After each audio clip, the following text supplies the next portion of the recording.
Which LA Kings prospects appear to be on their way to the NHL perhaps sooner rather than later. Plus, we break down the Kings defensive units for this upcoming season and the position battles on the third pairing. That and more on this edition of Locked On LA Kings. You are Locked On Kings, your daily podcast on the Los Angeles Kings, part of the Locked On Podcast Network, your team every day.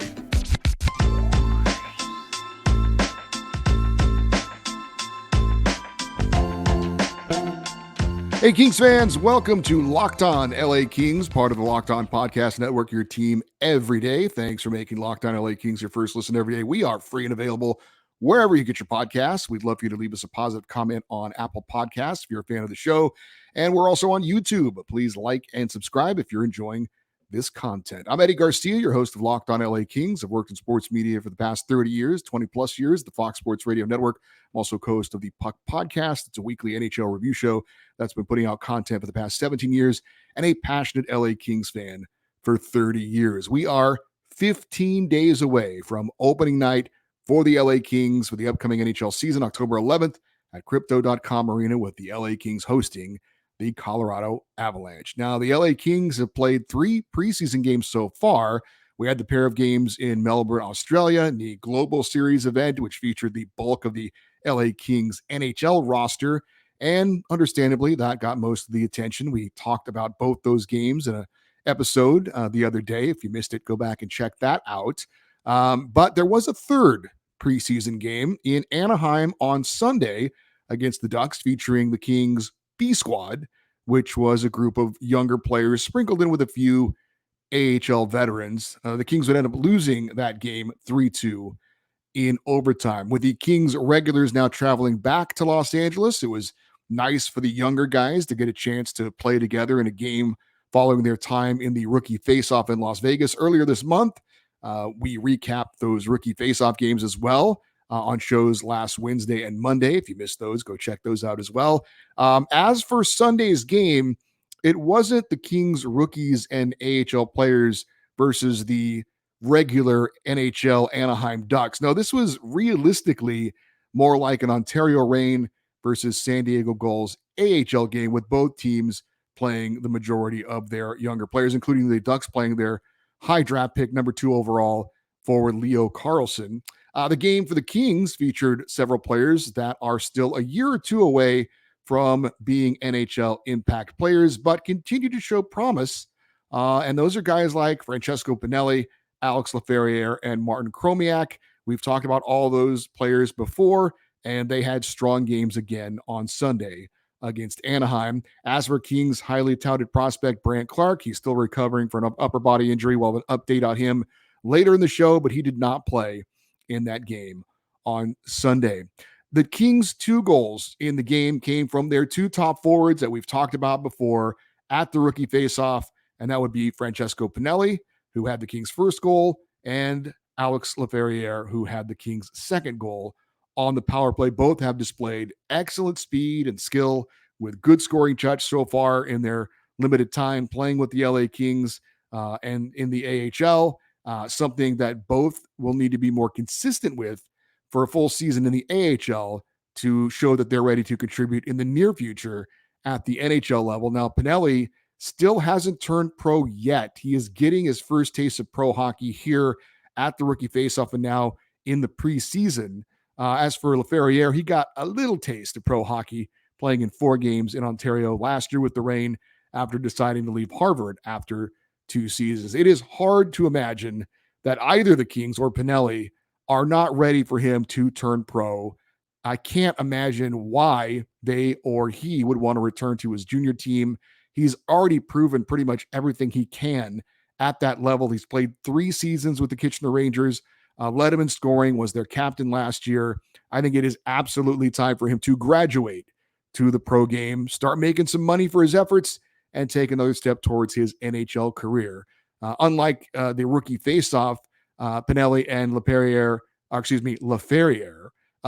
Ian Laferriere, did not skate on the same line together in the game against Anaheim, but they were still very effective and active against the Ducks. So those 2 guys certainly have been the standout rookie players for the LA Kings so far. And again, if we can see solid seasons by them in the AHL this coming season, I think those guys are closer to the NHL than maybe a lot of us thought going into it, but that still has to be seen. Martin Chromiak continues to be perhaps just a half step behind Pinelli and Laferriere, at least from what we've seen in this small sample size, but he still has stood out as a top player in the rookie faceoff on Sunday as well. Didn't get a point in the game against the Ducks, but still was very effective, showed a lot of ability, and is one of those guys. He's a little bit ahead of the curve than Pinelli and Laferriere. He's got a season in the AHL under his belt, played 55 games last year with Ontario, did have some illness and injury issues that hampered his numbers a bit.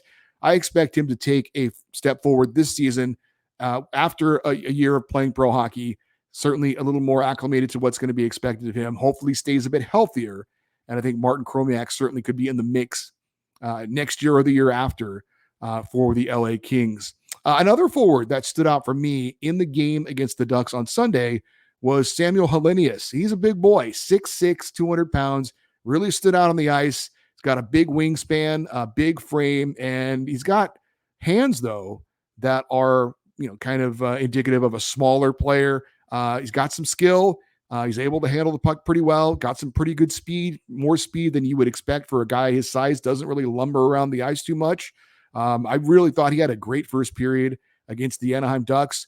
Couldn't carry it over for the next two periods, but still was active, still stood out. He was centering the fourth line and still really was noticeable. He did go to the net hard a couple times. More efforts like that. And I would say keep an eye out for Samuel Helenius for the Ontario Reign this year. I didn't think anyone really defensively shined for the Kings in the game against the Ducks on Sunday. Nobody looked bad, but nobody really stood out either. But I think the story so far this preseason for the Kings, other than obviously the trip to Australia, has been, as far as the young players go, goaltender Jacob Ingham. He continues to shine. He has got 3 starts this preseason. All of them have been quality starts. I believe he's allowed a total of 4 goals in those 3 starts. He is coming back off of major surgery this past year. I think it was back surgery. He missed all of last season, but the 23-year-old has shown no effects, and keep fingers crossed that he won't, for that back injury. He's played 50 pro games at the minor league level, mostly in the ECHL, but has had some games in Ontario as well. And I got to believe he's gotten the attention of the organization with how he has played, particularly coming back off an injury and showing no ill effects of what's been going on. Hopefully, whatever his issue was, it's been resolved. Clearly, it looks like he's feeling better because he's playing well. And I don't know how much more ice time he's going to get going forward now that the regulars for the LA Kings have come back to North America and will participate in some of these upcoming preseason games. But I think so far he's made the most of his opportunities, and that's all you can ask for a player. And I think he's got to be in consideration for sticking with the Ontario Reign this season. It is a small sample size, and there's a lot of things to be taken into consideration. But I had assumed Eric Portillo, the former Michigan star, would be getting that goaltender spot in the AHL with Ontario, but he's been outperformed by a wide margin so far by Jacob Ingham. So they're both the same age, and the Kings haven't invested a lot in either of those guys necessarily. None of them are top 3 draft picks by the LA Kings or anything like that. So as far as I can tell so far, and it's not over yet, but a great job by Jacob Ingham to really put his foot forward and be noticed and put himself in the mix to be maybe a goaltender the Kings will be looking at here in the not so distant future. So great story so far for the LA Kings, him coming back from that injury and playing so well. Up next, we're going to take a look at the projected LA Kings defensive core for this coming season. That's next on Locked On LA Kings, your team every day. Missing the syrup for your pancakes or just ran out of your favorite coffee creamer? With DoorDash grocery delivery, you can get what you want right when you need it. You've trusted DoorDash to deliver your restaurant foods, and now you can get groceries delivered. With thousands of grocery stores to choose from, you can use your favorites in your neighborhood and boost the local economy with every order. Want even more value? Get 50% off your first DoorDash order up to $20 of value when you use LOCKED at checkout. Limited time offer, terms apply. That's 50% off up to $20. No minimum subtotal or zero delivery fees on your first order when you download the DoorDash app and enter the code LOCKED. Don't forget, that is code LOCKED for 50% off your first order with DoorDash. Well, as we get closer to the NHL season, I wanted to focus a little bit on the position groups. We looked at the goalies recently. Now we're going to check out the Kings defensive core for the LA Kings for this season. And the good news is the top two pairings are set going into the season. Zero debate. It will be Drew Doughty on the right side, Mikey Anderson on the left side on the top pairing, Matt Roy on the right side, Vladislav Gavrikov on the left side on the second pairing. Let us start with Drew Doughty, obviously one of the old veterans on the team, one of three players currently on the Kings roster that has won 2 Stanley Cups with the LA Kings. He's going to turn 34 in December, and he'll be going into his 16th season, having played over 1,000 NHL games, all with the LA Kings. Is he on the downside of a Hall of Fame career? Sure, but that being said, he still plays 26 minutes a night, handles the puck a ton, and does a lot more good than bad. He led all Kings defensemen in scoring last season with 52 points. He was tied with Matt Roy for the most goals on the team by a defenseman with 9, and he was first in assists by a wide margin from the Blue Liners with 43 helpers. He still is an effective quarterback on the Kings' number 1 power play unit. Now, is Drew Doughty worth the $11 million he's getting per season? Nope. But is Drew Doughty still effective, still important for the LA Kings? Absolutely. Yes, he is still, every time they bring up the list of the most overpaid players, Drew Doughty is near the top of that list. And frankly, it's fair.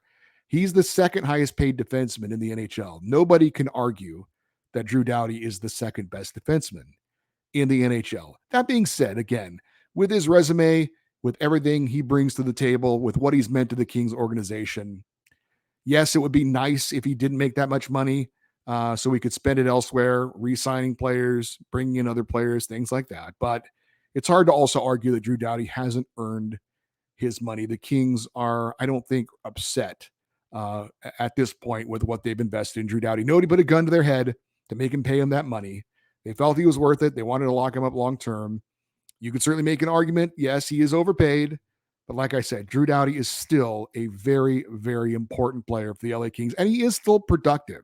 He's just not as productive as other players in that position that get paid less. So he is justified to being on that list of the most overpaid players in the NHL.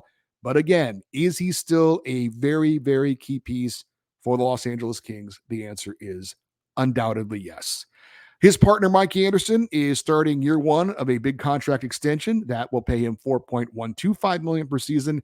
The 24-year-old is arguably Kings' best defensive defenseman, and he's been teamed up with Drew Doughty now for the last 3 seasons. Obviously, they have very good chemistry together and know exactly what the other player is going to do, and that's certainly important when you have your number 1 unit. But the second unit it's really like 1A, 1B. You could make the argument that the Kings' second pairing could be argued as their best defensive pairing, and that would be Matt Roy, who has grown into likely the Kings' best all-around defenseman.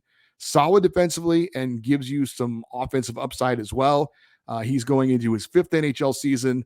Last year, the 28-year-old posted a career high with 9 goals and 26 points. Now, he is scheduled to be an unrestricted free agent after this season, so he is highly motivated to have a big season to get a big payday, whether it's with the Kings or somewhere else.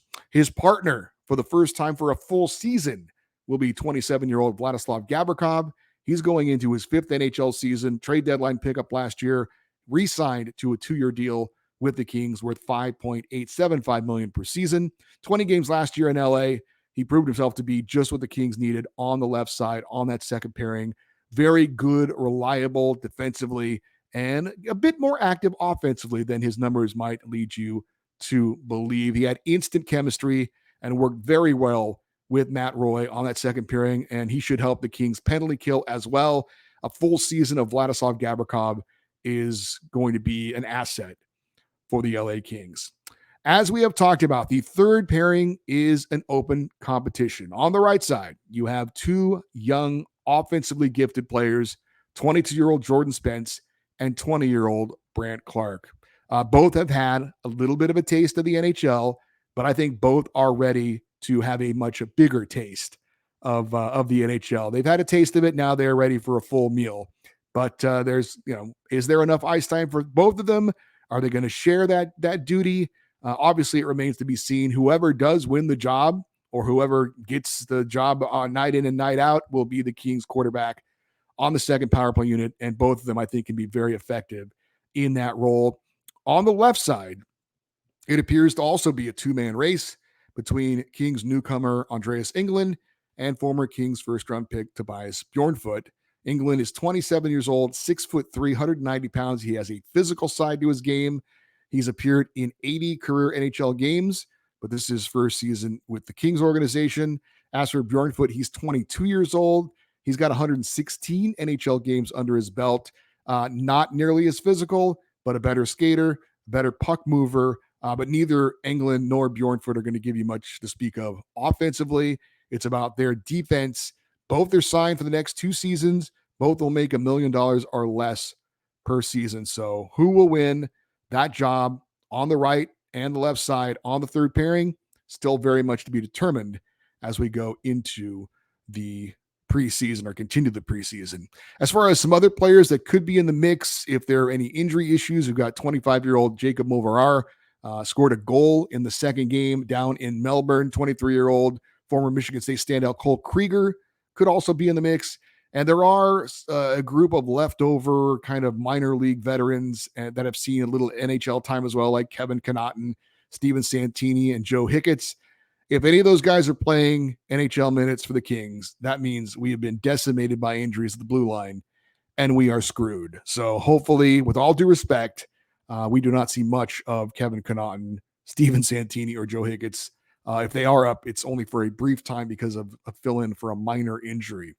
So I think all in all, when you look at the LA Kings defensive core, the top 4 is solid and set. The third pairing has some young, exciting potential, but I think the LA defensive core will need to play up to their capabilities to offset some possible issues in net. But I'm pretty confident that the Kings defensive core can be an asset for LA this coming season. Hey, we're going to set the table for the rest of the week for the LA Kings and for this show as well. That's coming up next here on Locked On LA Kings, your team every day.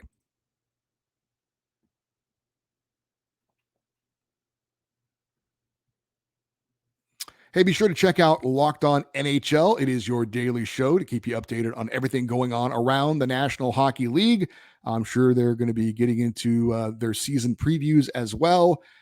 So check that out, Locked On NHL on YouTube and wherever you get your podcasts.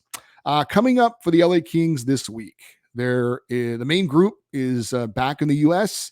They'll be getting back into the flow of training camp. And there are a pair of preseason games coming up for the Kings this week. On Wednesday, the Kings will be in Las Vegas to take on the defending Stanley Cup champion Vegas Golden Knights. Friday, the Kings are back in Anaheim for a second time this preseason, another game against the Ducks. Going to be interesting to see what kind of mix we're going to see coming up for the next few games. I would guess with the travel to Australia coming back, we'll see a little bit more of the younger guys, maybe a light sprinkle of some of the veterans that maybe they feel like they need to get a little bit more work. Certainly, you would expect to see Tobias Bjornfot, Andreas England, Jordan Spence, and we're looking to see Brant Clark here very soon in the mix as well. But again, be interesting to see how they kind of sprinkle things in, getting some guys some work. But again, coming off of that trip to Australia, you can understand why maybe Drew Doughty, Andrei Kopitar, those kind of guys get a couple extra games off, and then we slide them back into the lineup once we get closer to the end of the regular season. But I mentioned Brant Clark, and we are expected to see him in one of the next 2 games. It hasn't been announced if it will be on Wednesday or Friday. I would guess it would probably be Friday. Give him an extra few days to rest up. If you missed it, he did get injured in a pre-camp kind of activity of among young players in Washington, D.C. went awkwardly into the boards, apparently, and suffered a bit of a shoulder injury. No contact for 7 to 10 days, but the Kings are being cautious. They've said it's not serious, and they've indicated he will be in the lineup for either Wednesday or Friday. I'm guessing it'll be Friday, but we'll see. I know that he has been seen skating at camp there at the Toyota Center in El Segundo over the last few days, but they were holding off on the contact with him for just a little bit. For this show and for you everydayers, those of you that listen and watch Locked On LA Kings every day, tomorrow we are going to be joined by Locked On Kraken host Erica Ayala to get a rival report on the Seattle Kraken. She'll tell you everything that's been going on with the biggest surprise, one of the biggest surprises in the NHL from a season ago, and what to expect from the Seattle Kraken for this season. We'll also get her thoughts on what she thinks about our LA Kings and what she thinks about the Pacific Division as well. Coming up on Thursday, we are scheduled to be joined by the LA Kings insider, Zach Dooley. He was on the trip to Melbourne, Australia, so we can get a firsthand account of how all that went down with the LA Kings, both on and off the ice, maybe some of the things they did away from the ice. I know Drew Doughty, there at the Australian Open, where they played the events, the 2 games at Rod Laver Arena, where the Australian Open is. And apparently he played a little tennis against an Australian professional. They went to I think they call it a footy game. I don't know if that's rugby or Australian rules football. And I know there is a difference between the two, but they went to some game that had like 97,000 people in it to attend it. We'll definitely ask him about that. And obviously we'll get to the hockey talk as well, get his thoughts on what we've seen so far with the LA Kings, the debut of PL Dubois and Cam Talbot and more. And of course, on Friday, as has been tradition here in the offseason, we will have our Friday feedback show. We have 2 preseason games coming up again this week, Wednesday against Vegas, Friday against the Ducks. We'll definitely be recapping on Thursday that game against Vegas and let you know who stood out, who looked good, and hopefully have no injuries to report from that. It's been a healthy preseason so far for the LA Kings, minus the little issue with Brant Clark. But again, the Friday feedback show, anything that's on your mind, you want to talk about, let me know. The email address, lockedoneddie@gmail.com, EDDIE. And also, if you want to post your comments in the YouTube episodes, then you are very encouraged to do that as well. Also, would love you to stay interactive with the show by following us on Twitter or X and Instagram. Both are at Locked On LA Kings.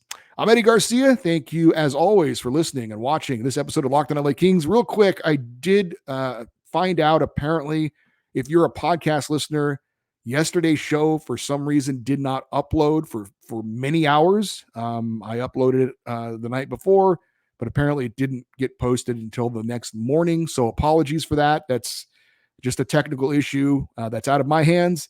Hopefully no issues with the podcast today. Of course, the YouTube episode apparently went off without a hitch. So again, thanks for listening and watching this episode of Locked On LA Kings, part of the Locked On Podcast Network. Have a great day. We will talk to you tomorrow. And as always, go Kings, go.